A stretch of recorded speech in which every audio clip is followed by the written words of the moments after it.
Arellano at saka Letran, no, round 2 ng NCAA. Well, itong Arellano 212. Ang Letran, defending champions, yun yung pinaka nasa bottom, pinakahuli sa team standings 1 and 14. Pero ang nangyaring maganda rito is wala nang pressure sa Letran. No? Parang siyempre alam na nila yung kapalaran nila, kumbaga mas relax na silang maglaro. At yung hinahanap nilang consistency lumabas na against Arellano.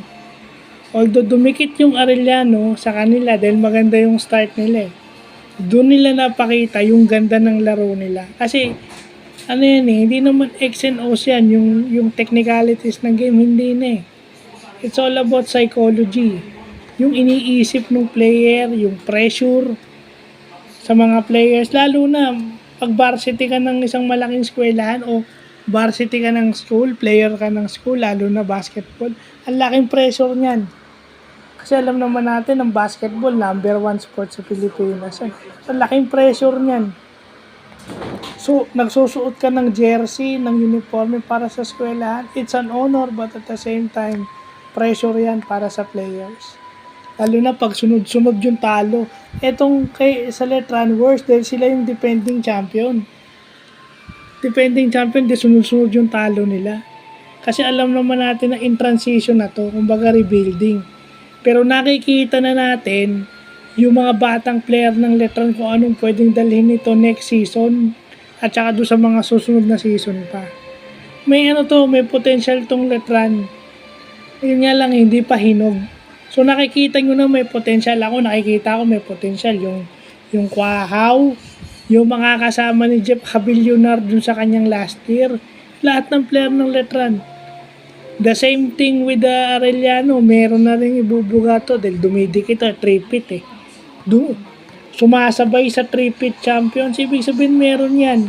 Ang problema lang is hindi lang nabibigyan, hindi lang nila na-execute ng maayos yung gusto ni Coach Chico Malaba.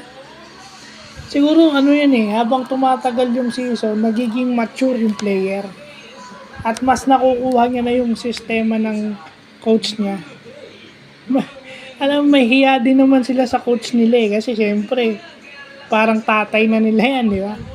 Mahirap din ang maging coach, pero yun na nga, kasi kahit naman sa trabaho di ba? Hindi naman tayo agad-agad nagmamature sa trabaho.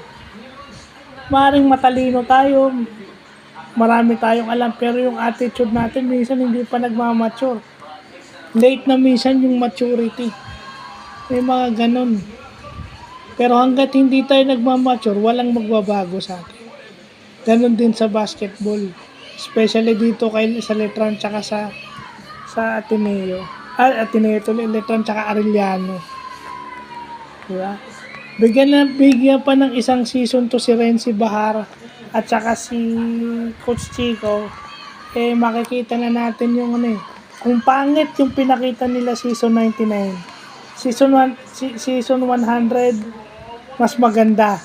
Then hindi natin alam kung ano yung mangyayari. Kasi yung Mapua, parang nung season 98 is medyo at the middle. Ngayon, biglang number 1. So, hindi natin pwedeng i-predict yung mangyayari sa season 100 ng NCAA.